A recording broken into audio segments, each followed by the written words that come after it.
Afternoon, mga kapilax. We'll be starting soon. Please invite your friends to come join and watch our last crypto convos for the year 2021. See you in a bit.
In 3, 2, 1, and we are live. Good afternoon, mga kapidax, and welcome to the final, hindi naman final, pero final of the year, no? Final of the year 2021, Crypto Convos with Open Journal, no? So hello naman, shout out naman dyan sa mga nanonood ngayong araw na ito.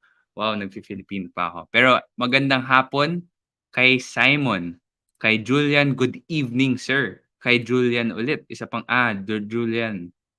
Hello. Hi, Daryl. Good afternoon. So welcome. Thank you for watching. Invite pa tayo ng friends, no? 28 viewers pa naman. But let's get it to 100, especially since today's topic is a very interesting topic, no? And if this is your first time watching us, welcome. No, this is PDAX, local homegrown cryptocurrency exchange. We stand for the Philippine Digital Asset Exchange. That's what PDAX stands for, no? And what we do here is we provide a platform where you can buy and sell cryptocurrency safely, with a lot of cryptocurrencies and more coming soon. No, we want to provide more than just um, cryptocurrencies. In fact, our goal is to eventually provide financial inclusion to all, and also, provide all digital forms of digital assets. No, reporting in the comment sections right now. See, there's a poser, a scammer,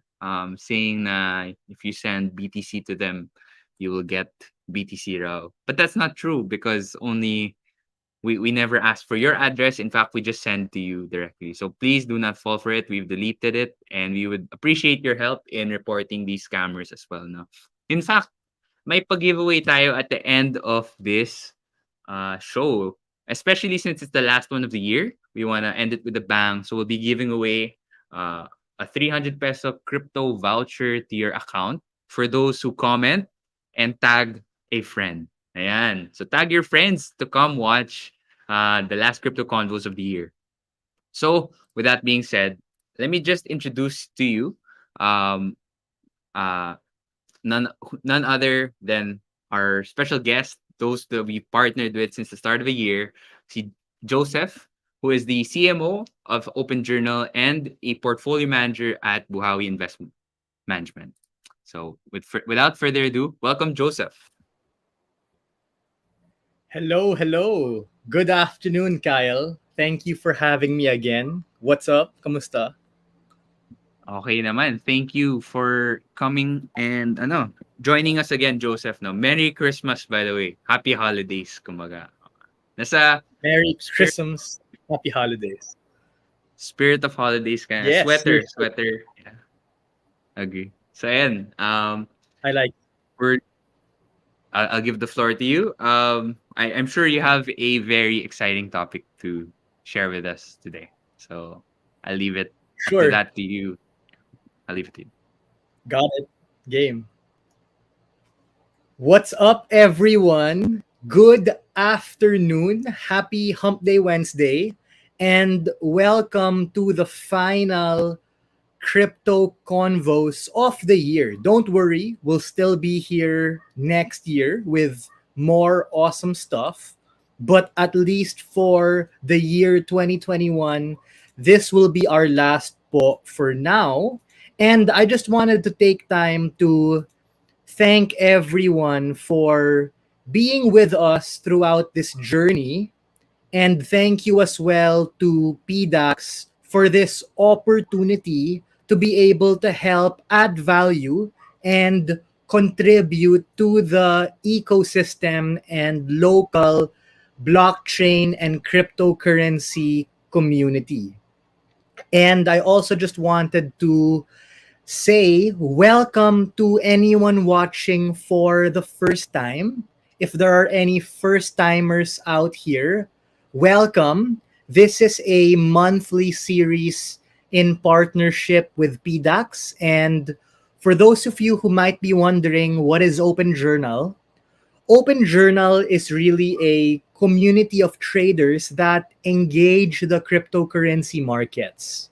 We are a trading community and private access subscription where we help everyone reach their financial goals. And as portfolio managers and traders, we want to be able to do that through the path of least resistance.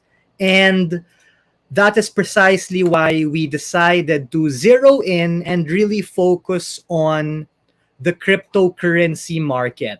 Despite all of the volatility we're seeing left and right, and I'm sure those of you who are trading understand what I mean and are facing the volatility with skin in the game. So, guys, before I get started, let me just share my screen. Okay, hold on. Please let me know lang if nakikita nyo na already my presentation. We're Yun. good here. Yep, good here. Perfect. Okay. Awesome. So again, guys, welcome. And for our special discussion today, we're going to be talking about DeFi 2.0 and DAOs, or decentralized autonomous organizations. And this is not something new necessarily, but it's something that's becoming more prevalent with the headlines popping up on social media, on crypto Twitter, on Facebook, etc. And to those of you who are deep down the rabbit hole of crypto and blockchain, you might be noticing a sentiment shift towards these concepts: DeFi 2.0, DAOs, what used to be, NFTs, metaverse, right? Yung mga new and popping concepts or topics are what I'm mentioning here right now, right? And you guys also might wonder, what is the difference, right, between DeFi 1.0, DeFi 2.0?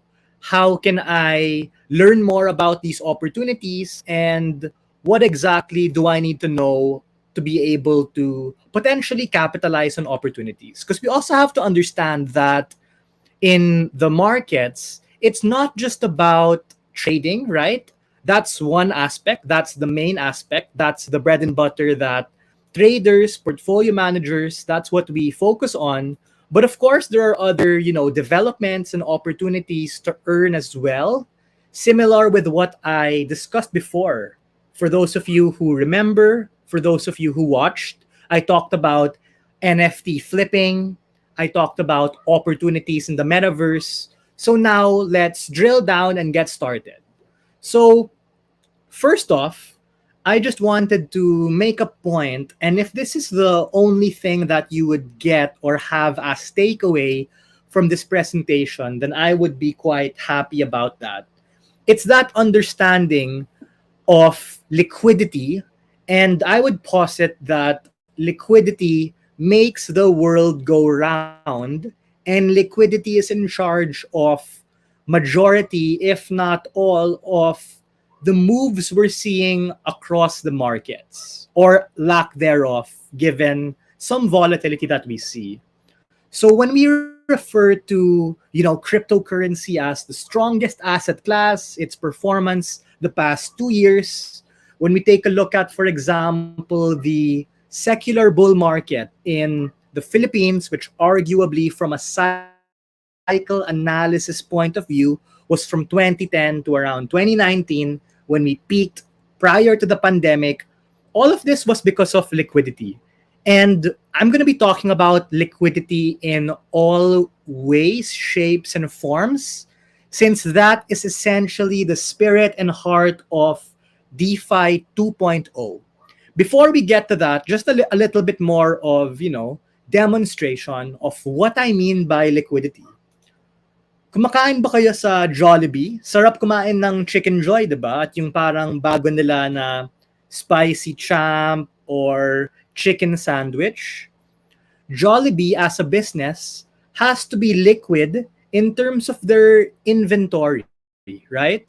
Meaning, if you're a customer and you want to order something from the menu, whether that be through drive-through or you dine in or you order, they need to be liquid in terms of their supply to be able to cook you and prepare the meal that you want. If they're not liquid regarding a certain menu item or ingredient, then magiging out of stock siya, and people will be disappointed because they're unable to get what they want, and as a business they also lose a potential sale. Whether we're talking about commercial banks as well, there is also a need for liquidity. Guys, I'm sure you guys have some accounts in commercial banks, whether that be BPI, BDO, Union Bank, etc., they also have to be liquid in the sense that if you're going to make a large withdrawal, for example, they need to be able to have enough reserves to be able to fill that particular withdrawal, right? Or if you're going to transact or send money using a commercial bank, then they also have to have enough money to be able to fulfill that order. Apologies lang, the screen's acting up a little bit, hence the need to keep fixing it and sharing it. I hope things are going to be better now. If we're taking a look at stocks or the PSE, to those of you who are also trading this market, it also has to be liquid in the sense that volume, and when I say volume, I'm referring both in terms of number of shares and the value of those shares. Dapat mataas yung traded volume in order for investors to want to participate in the market to move things higher. And the lack of liquidity is essentially what dries up the market and leads to pockets of volatility or neglect. And in terms of crypto, whether we're talking about a centralized exchange, a CEX, or a decentralized exchange, a DEX like PancakeSwap or Uniswap, or to those of you using KuCoin, Binance, Crypto.com, FTX, etc., liquidity is also important in order to have smoother and seamless transactions. If you notice, if an exchange or a pair is not liquid, then you're going to have to buy it up if you want your order to get filled. And conversely, you have to sell it down if you want to get out of your position. And that spread or difference between the bid and the ask is essentially what contribute to liquidity. We want liquidity in order to have less volatility in terms of spread and for just a more cohesive, coherent, and frictionless experience. Now, let's move on, right? I'm talking about liquidity, but don't worry, we're going to get more on that later. Before we talk about what DeFi 2.0 is, we need to talk about what DeFi 1.0 is, right? Especially since it's such a popping term, a lot of people are using it left and right, and generally speaking, it's a little bit confusing to someone trying to learn something new for the first time. And that's completely fine. That's why we're here to help you learn and make things better. So we're going to zero in on Ethereum and taking a look at the different dApps or decentralized apps built upon the Ethereum blockchain. Now, DeFi, and primarily we're talking about DeFi 1.0 here, it refers to decentralized finance, which simply is the disintermediation and attempt to replace financial primitives, meaning all of the traditional financial institutions we see in our society today. We're trying to have a decentralized and blockchain run and hinged equivalent for all of these things we're seeing, whether that be a centralized exchange like Binance, or whether that be a commercial bank like BPI, BDO, Credit Suisse, JP Morgan, which are largely centralized in nature. We have opposing DeFi or decentralized versions by virtue of dApps built upon primarily the Ethereum blockchain to make things better and more efficient. So, for example, you have Aave, which is a borrowing and lending platform wherein you can lend and borrow money in in as fast and as simple as around 15 minutes. But if you were to do that through a centralized financial institution like a commercial bank, it might take you so much time to even get ready and commute or drive to go there and even apply in such a stringent and hassle manner with no guarantees of being approved because there might be some sort of bias or certain KYC things that you won't be able to comply with, and it's just super hassle. So this is the DeFi landscape we're looking at, and it's very diverse. You have payment solutions, you have stable coins, you have insurance, you have marketplaces, you have credit and lending. The list goes on and on and on. And the beauty of DeFi, which is made possible by the creation and writing of smart contracts by virtue of blockchain technology and cryptos as a medium of exchange, allows all of this to be done in a immutable and decentralized manner with no need for a broker, a bank manager, a custodian to have to broker that process. You're essentially transacting on the blockchain using the technology you have, like a smartphone or a computer, to engage in a transaction which is written and concretized and made permanent through code. Smart contracts are lines of code that allow all of these things to come to fruition. Now, I want to zero in a bit because we're still talking about DeFi 1.0. I want to zero in a bit on the exchanges. So, very quickly, centralized exchanges and decentralized exchanges, pretty much rather self explanatory. Decentralized exchanges are you're essentially in control of your own funds. It's, at least for now, less liquid. You have less users in these particular exchanges since mas accessible, mas mainstream, mas kilala, mas malaki yung mga centralized exchanges, at least for now. But they're also, gaining popularity. In terms of fees, it also depends on the traffic or lack thereof on the blockchain network. So if you're using a DEX like Uniswap on the Ethereum blockchain or network, or PancakeSwap for Binance Smart Chain, or the Binance blockchain, it would depend variably on the traffic of the transactions at that particular point in time. Syempre, if there are more transactions, then the fees might be a bit more given the premium you would have to pay to include your transaction in a particular block to make it faster. And conversely, if traffic is less, then likely it would be less since you don't have to pay that much for premium to include your transaction or make it expedited and included on the ledger or on the block or on that page of a journal representing the blockchain much faster.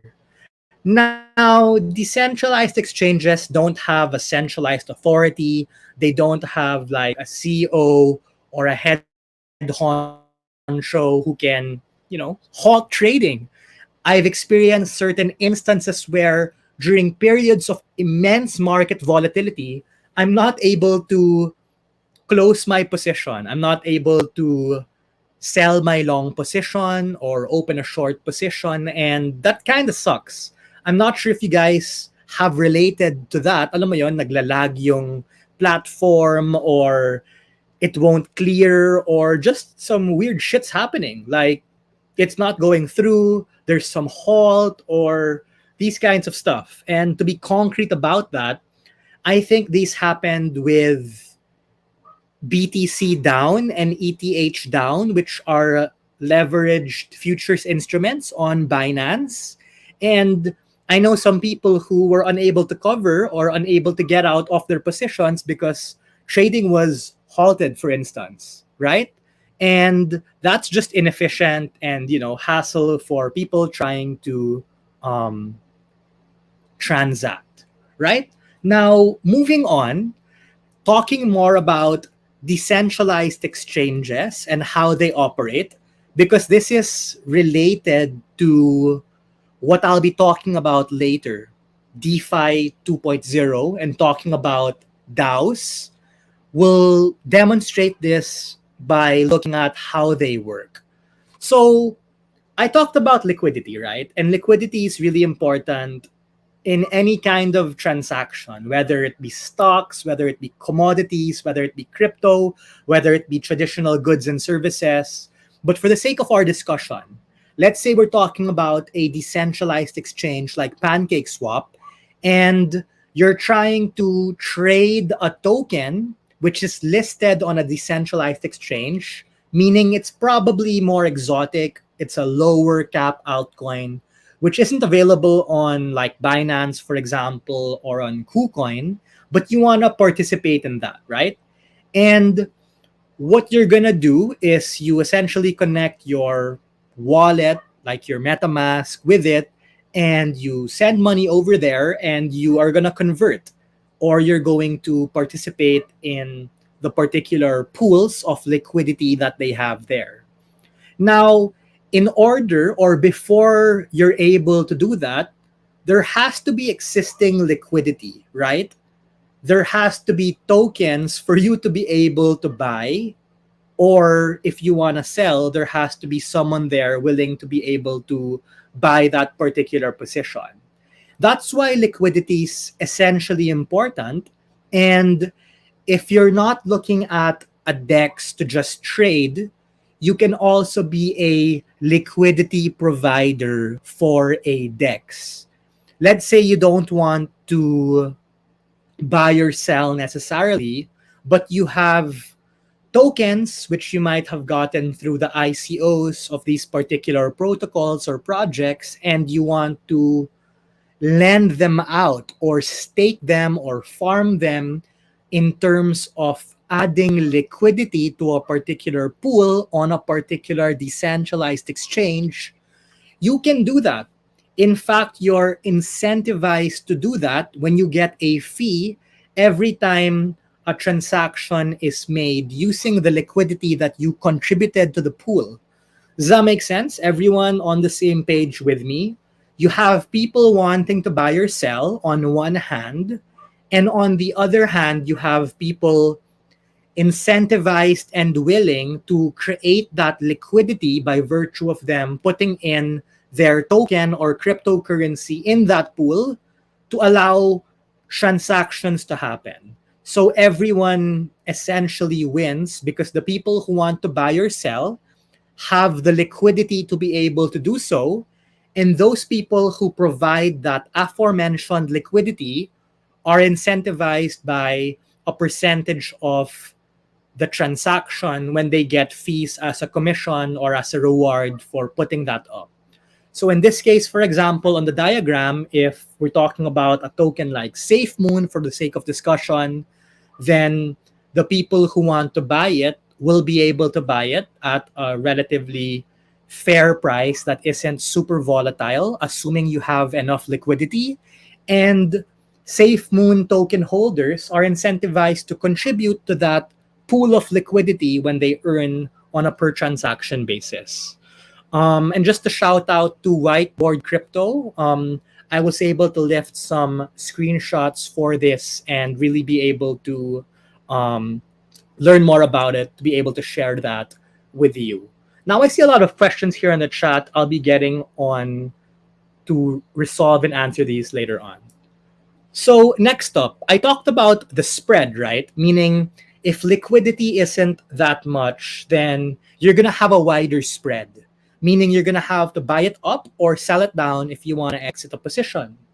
That's why liquidity is important. And the lack of liquidity is also kind of bad. The less liquidity you have, the more volatile price action is because a whale or a large entity can come in at any point in time to be able to buy it up and manipulate prices and then dump And as a consequence, prices sharply decline the opposite direction. So less liquidity means more volatility, since you require less money, less volume to be able to move prices up and down.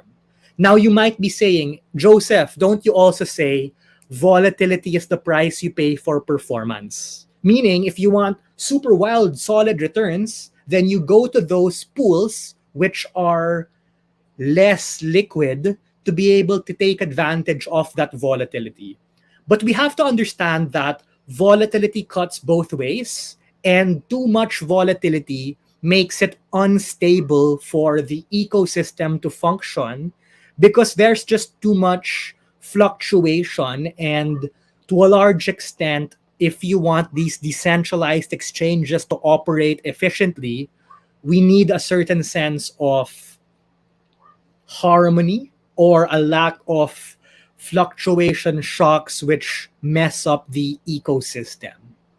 Now, in relation to this also is the APY you get when you stake or you provide liquidity. And it's also important to note that there's an inverse relationship, meaning the less liquid a pool is, the higher the rate of your APY is going to be. And conversely, the more liquid a pool is, the lower the APY is going to be. Simply because of supply and demand. The reason why you have certain pools with such a high APY in 4, 5, 6 digits of insanity, it's because it's a cry for liquidity and participation to allow that protocol or ecosystem to continue functioning. Which is why I'll talk more about that later, why you have to be very careful where you farm or where you stake, especially with those that offer a very high yield. Now, like I mentioned, right, the person who provides liquidity gets a fee from a transaction, but they also get extra income by virtue of rewards when they farm or liquidity mine by adding liquidity by virtue of putting in their tokens to the pool. Now you might be wondering, where does the extra money come from, right? They get a percentage from the transaction, but they also get other incentives.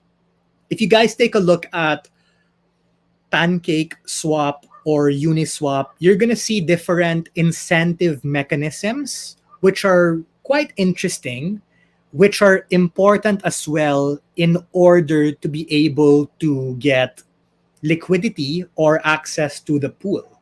So where does the money come from and how is this something sustainable?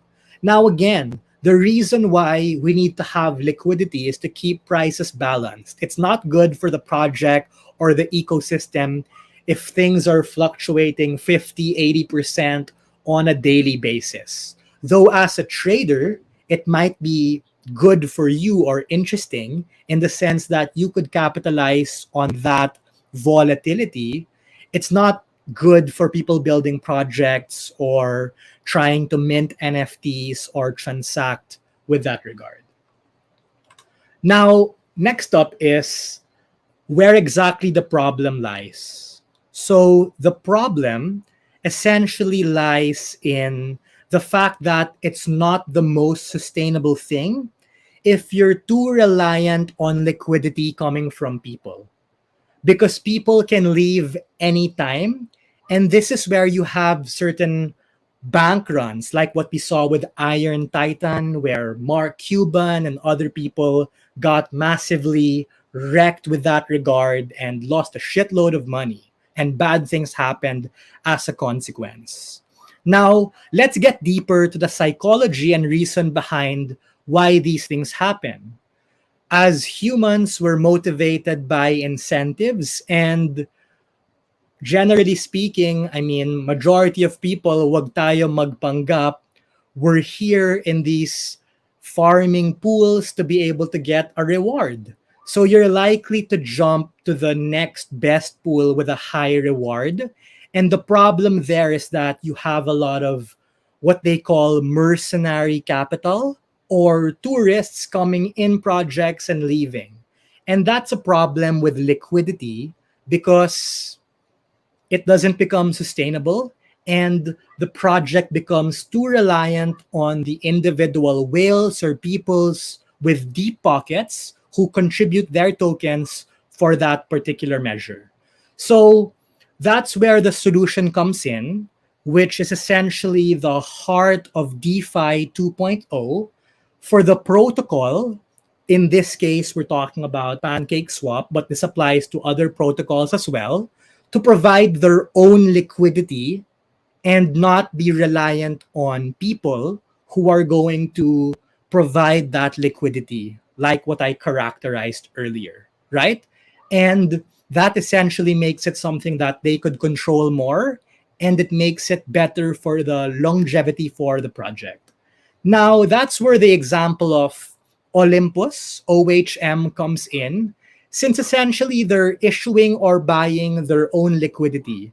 Now, we won't get into the specifics of this because that's going to be another crypto conversation in and of itself, talking about the specifics of staking and bonding and how they built their treasury. But the TLDR is they're pretty much like trying to be or functioning as their own central bank.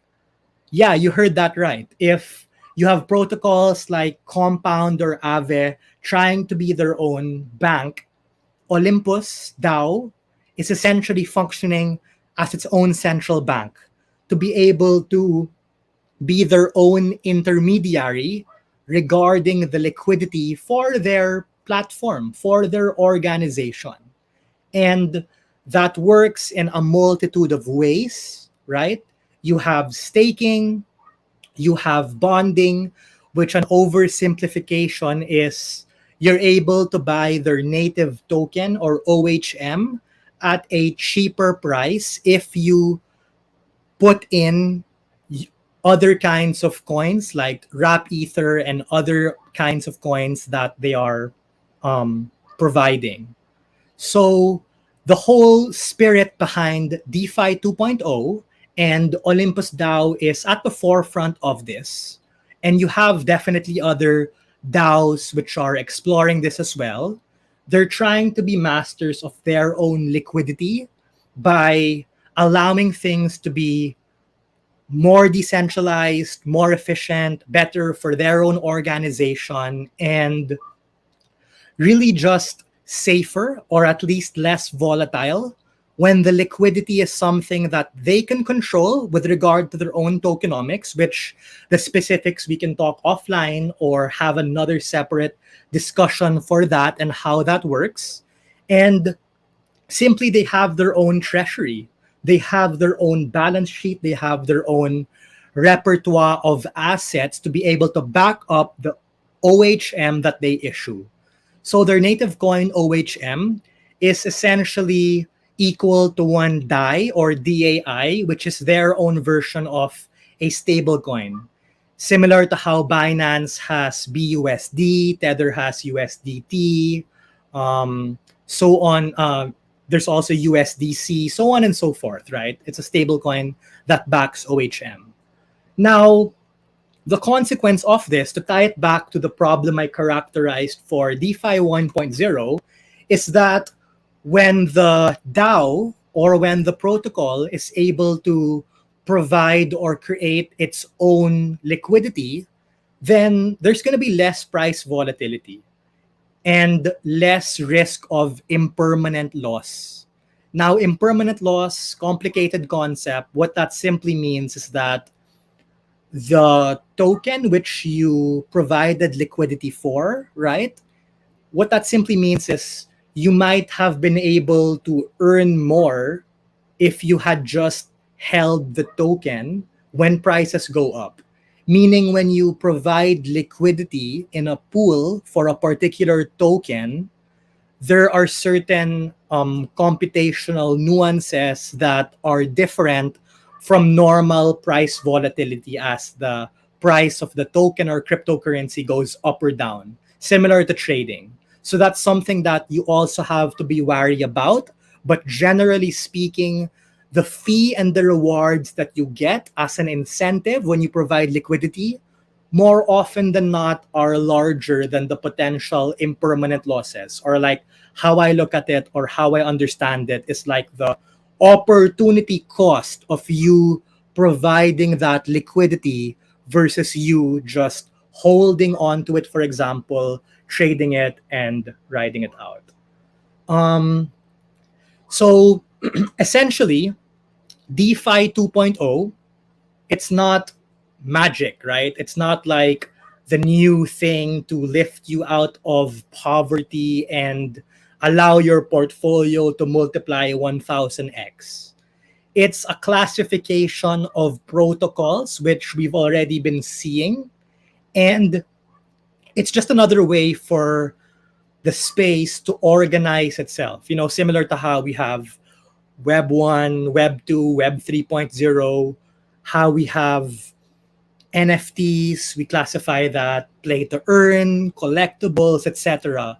It's another way to classify particular protocols with the intention to be providers of their own liquidity or other related solutions to the challenges of volatility and lack of liquidity and longevity, which I mentioned for DeFi 1.0.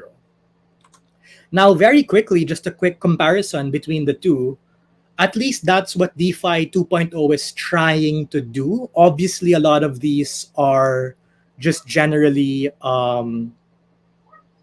speculative since it's a new kind of technology, right? But it's something that we're yet to wait for to come to fruition.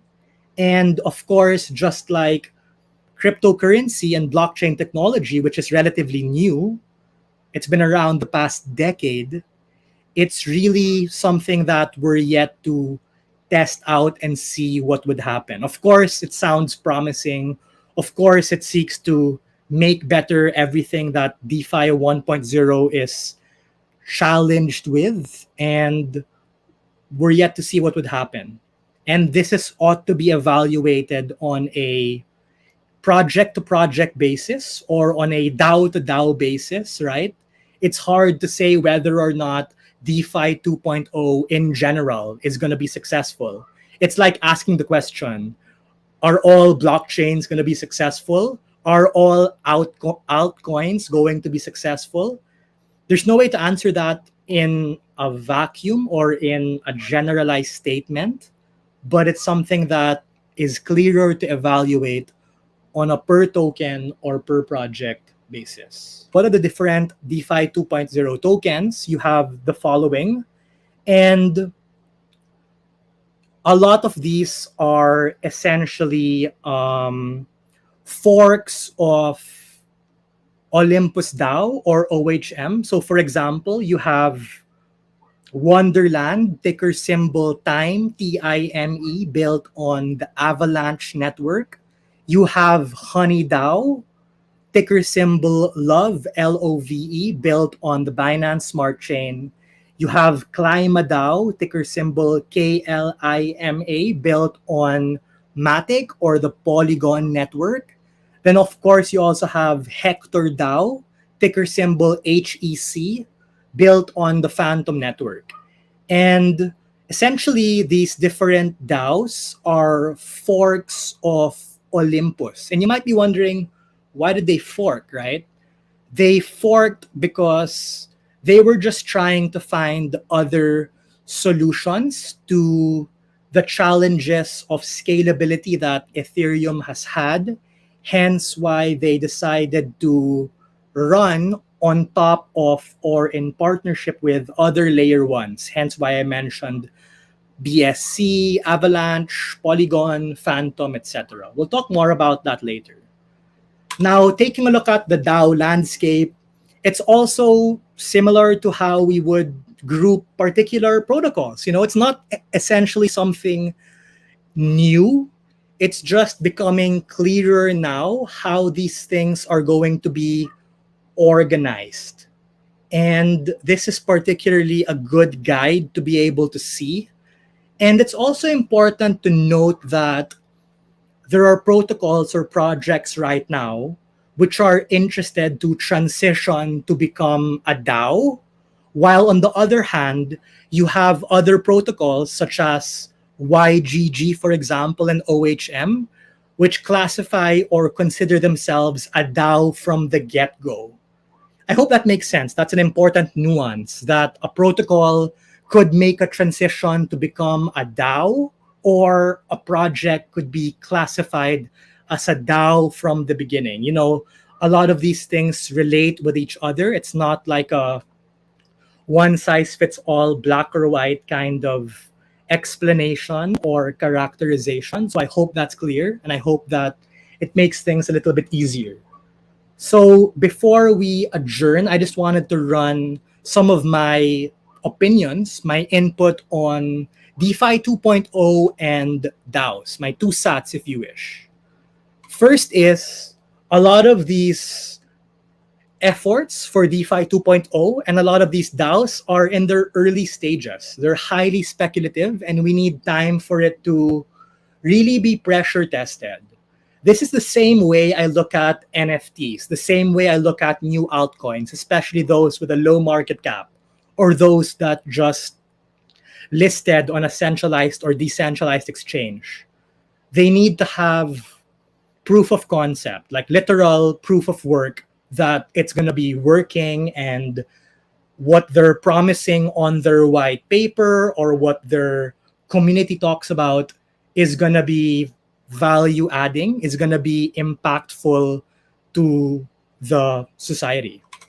Second is, I think a lot of their success is really contingent or related on having a good founding team or members. Sure, they're anonymous, but are they going to be able to bring to fruition what they promise on white paper? Are they going to have a community that actually is interested to participate in their network? Is it scalable? Are they going to capitalize on the network effect? It's not just going to be a rug pull, or it's not just going to be something which is a fad wherein people participate because of the high APY, and then when the next higher APY farming pool or liquidity pool comes in, then everyone's just going to bounce and no one's left to transact or use it. Is it going to be sustainable to have your protocol owned liquidity through the staking and bonding efforts that I talked about earlier? Another thing as well is what's going to happen to Ethereum in the merge, where we transition from proof of work to proof of stake, which is going to happen sometime around June 2022. And I'm really curious to see what effect it's going to have on the ecosystem and related layer twos, as well as not just the merge, but other EIPs or Ethereum improvement proposals that they're going to continue rolling out. Just like EIP 1559, which a few months ago, I also gave a crypto convos talk about. And all of these things are works in progress, because we also have to really be more generous and understand that a lot of these DAOs, these protocols, these projects, these tokens, they're all startups. Majority of them are startups. They're bootstrapping and they're cash strapped to be able to take off and do great things, right? And generally speaking, we're yet to see what would happen with that regard and how the landscape is going to evolve and change. So this is particularly the most important thing I think I also want to discuss. When you have high APR or APY projects, that doesn't mean that you just YOLO put in all your money there. This is along the same grain as why you have to be vigilant and do your own research when you are looking at what low cap gem or altcoin do I buy? What NFT do I invest in?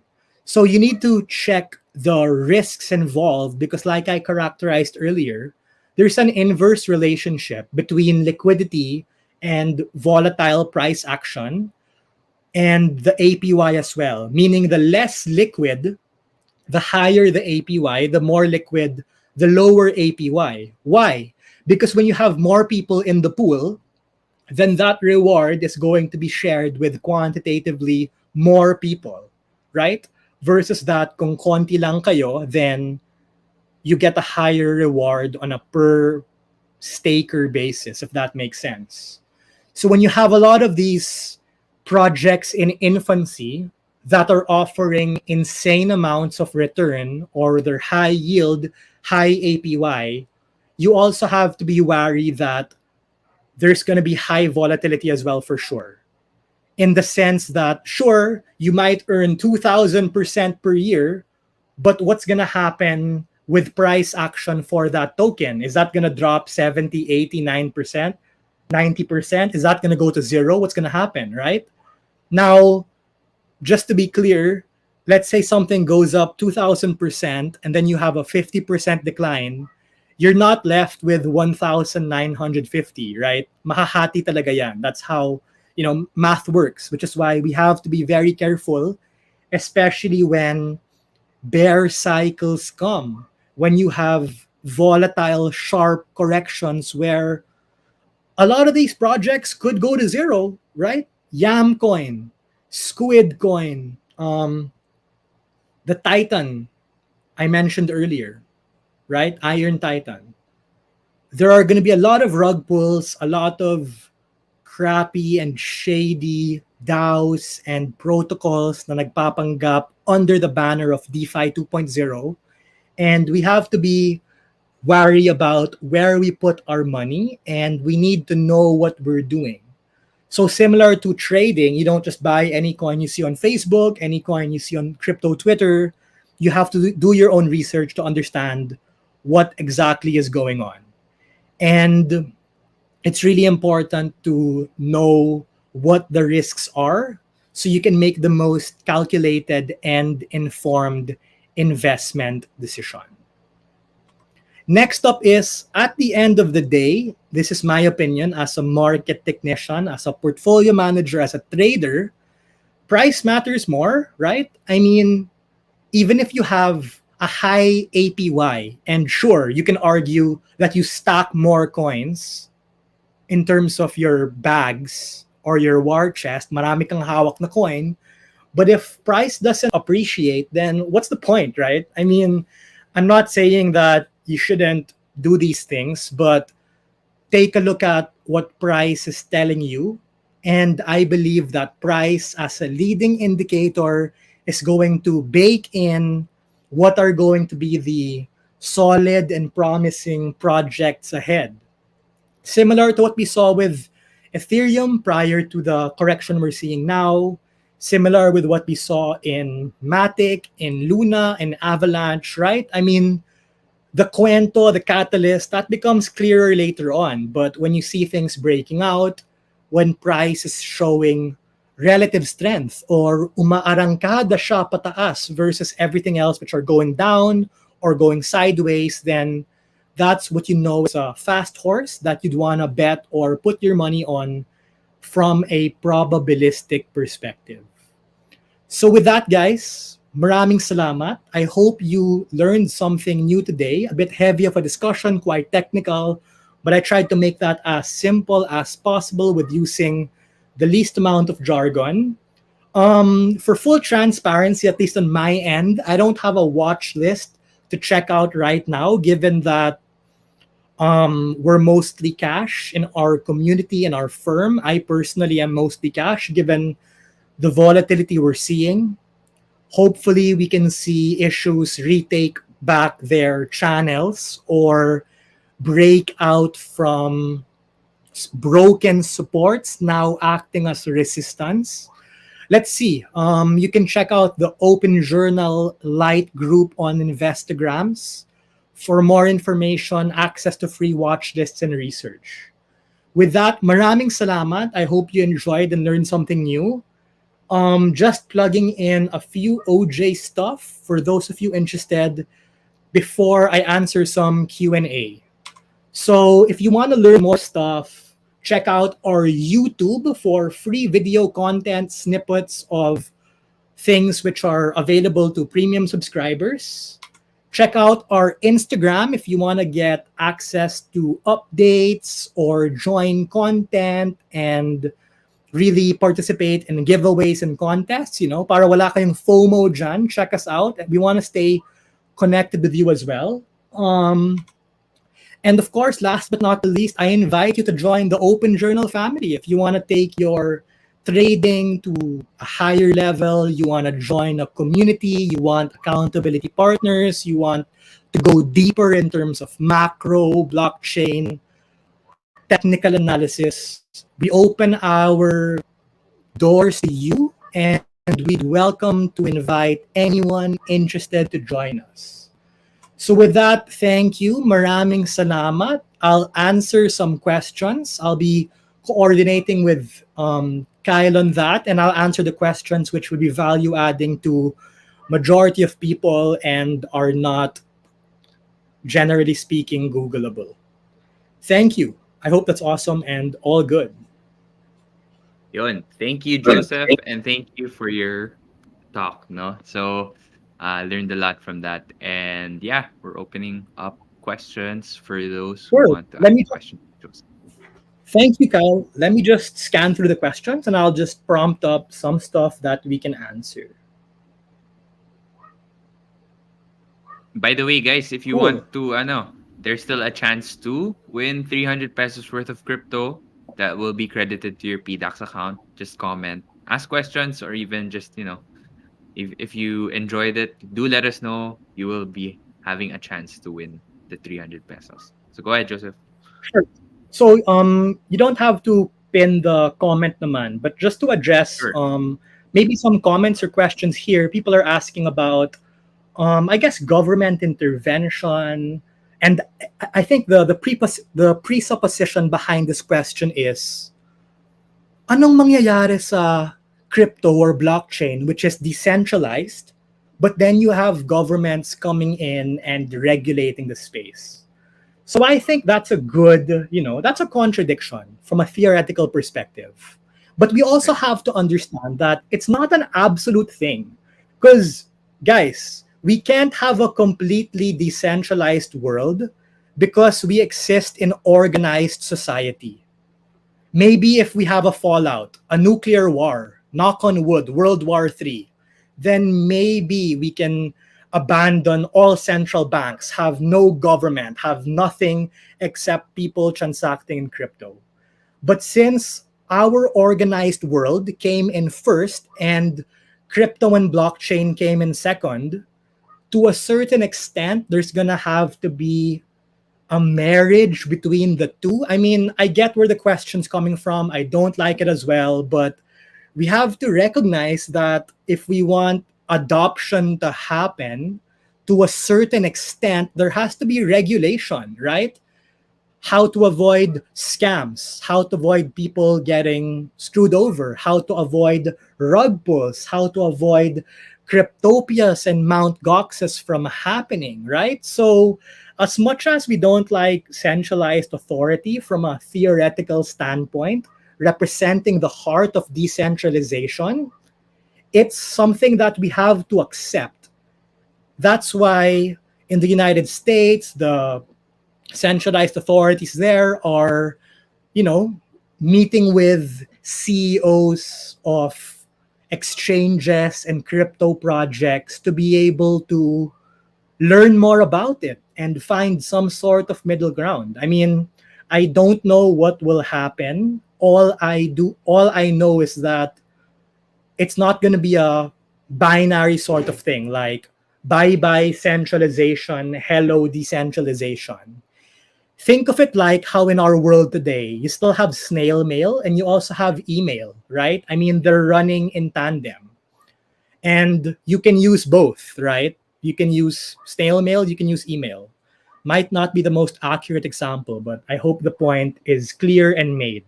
So, generally speaking, do we need government's regulation? Yes. Is it something that we would want? Debatable, subjective. Do we need it? Yes, if you want organized adoption to happen and for our world not to plummet into absolute anarchy and chaos. Agreed. And just to add, no, Joseph, maybe just on Sure, the side of sure. PDAX, but definitely this doesn't reflect naman the views of PDAX, but just from me, who's coming from like having being from PDAX, is um it's important rin na I agree with the same views of Joseph, and just to add, it's important as well na consumers' rights are protected in a fair way naman, right? Like let's say if God forbid we go down for a day, you guys can't access your funds. You want to be assured na I, I want I know who to report to, like the BSP, right? Like they know you there is a body that we're accountable to, and because we're accountable to that body, we have to follow rules and make sure na customers' funds are safe and well protected. Much like what happened the other week, right? Like, I mean, like, I'm sure everyone's heard of what happened with the a very famous bank getting hacked. So one of the points there is um, marami talagang ways to attack, and we want to make sure na um, we these financial institutions or these form of centralized um, governance are accountable to a governing body who seeks to preserve the integrity of financial markets and whatnot. So yeah, Right. go ahead, Joseph. Sure. And I guess just to add to that, thank you, Cal, for the input. I completely agree. If it's not your cup of tea to use a centralized exchange, then don't use it, right? Use a DEX. I mean, no one's stopping you from going full on decentralized, right? But I empathize. I get where it's coming from, but that's the reality of living in the world today, insofar as it was constructed, and the technology will have to adjust. Next question here, from Budo. Bros of Joseph, how can we ensure that the new technology has been properly tested, not rushed, and stable for live production release?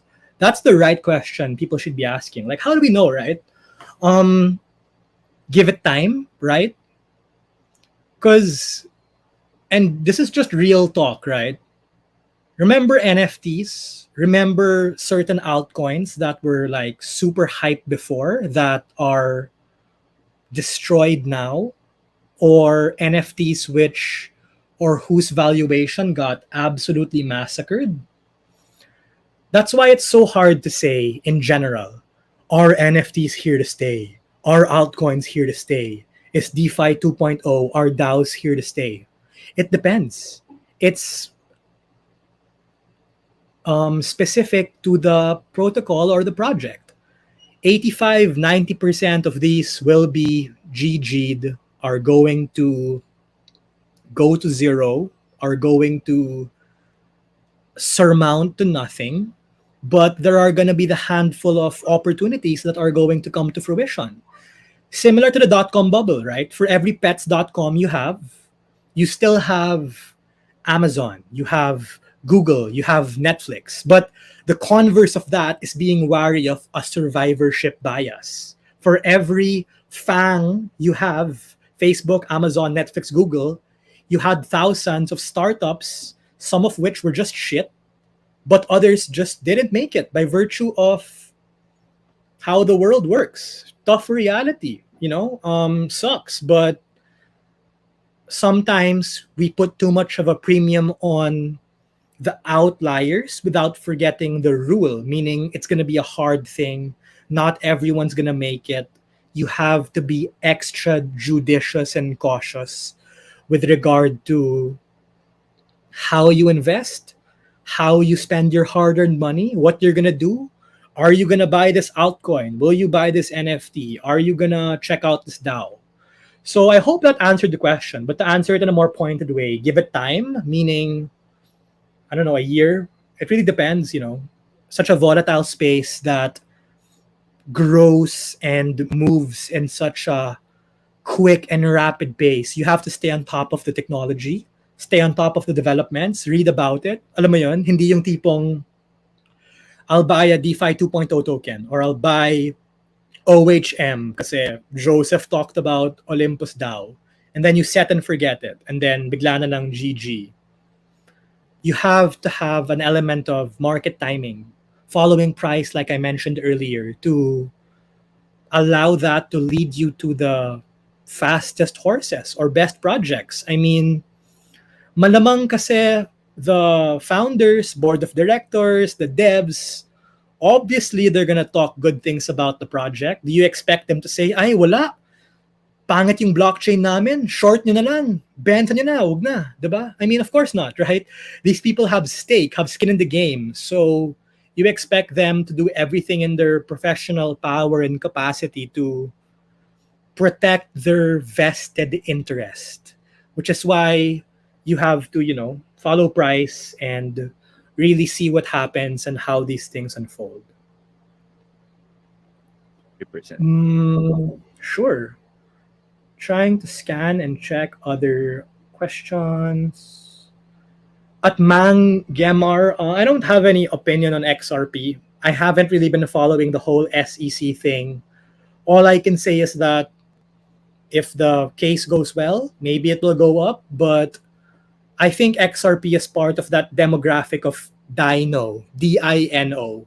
And by Dino, I'm not talking about old coins, the old guard, like your Litecoin, BCH, all the eToro coins. I'm talking about Dino as in decentralized in name only, which is kind of sketch because they're acting like a security, which is why the SEC is like hounding over them because cryptocurrencies are not securities, but they're kind of acting like a security, which is why all of this legal stuff is happening. And I don't know what will happen, but following price, it looks weaker compared to other cryptos.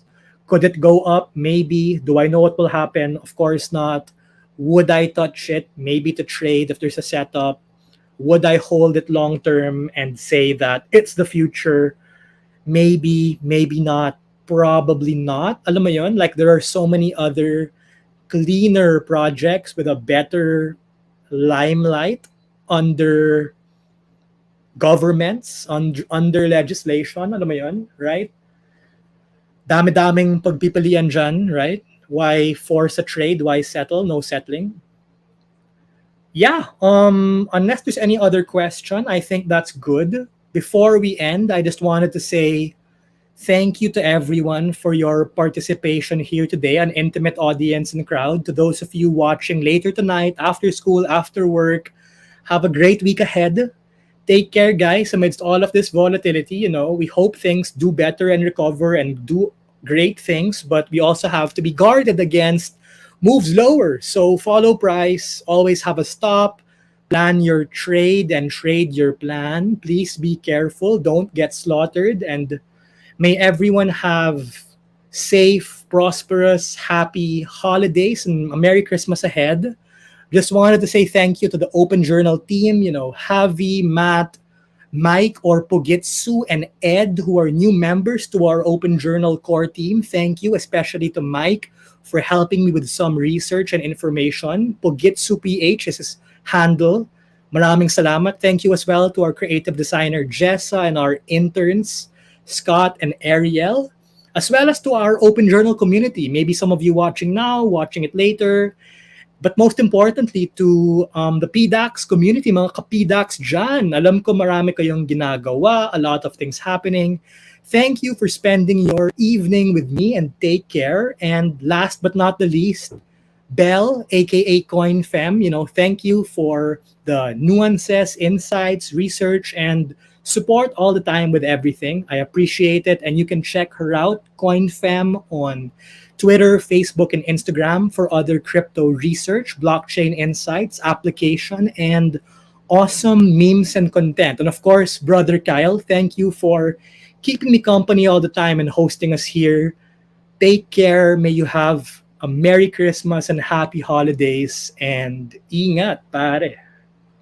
Thank you, Joseph. Thank you, everyone, mga kapidax. Thank you, Open Journal. Thank you, Joseph. Thank you, Belle. Thank you, everyone, for watching. Before we end, Joseph, I'd like you to end it. Just select any random comment to win 300 pesos worth of crypto to be credited to their PDAX account. Let's do it.